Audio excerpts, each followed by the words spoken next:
This is the part of the season now, with 10 games to go, 11 games to go, where there's huge pressure. We're all talking about the game tomorrow. We're all talking about what Arsenal could potentially do leading into that game. That's massive pressure to play under. Can you play under that pressure? The biggest thing I took out of today is when you watch Liverpool, City and Arsenal, they have to be patient.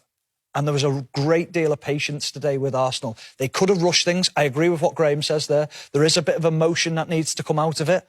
But emotion's good as well. It's how you balance that. Yeah. That's the tough part, isn't it? I'll just come back at that because I'm a little bit more like Graham. The emotional part of it, you need a little bit of that. But my note I wrote down was second half Arsenal, a bit panicky. Just a little bit panicky. And it's really hard, isn't it? When you've got the experience of Man City when they go behind, it's exactly the same. Yeah. And they find a way through. And we sat here and we're thinking, I'm not sure Arsenal are going to get back into this.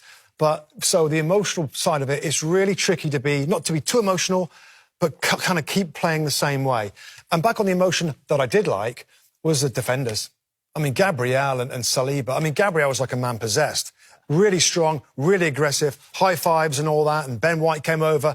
There's a real sense of fight there. And I think you've got to love that if you're an Arsenal fan, of this is the point last year where we started to falter. We're not going to do it again. So that's such an important 3 points in a very different way.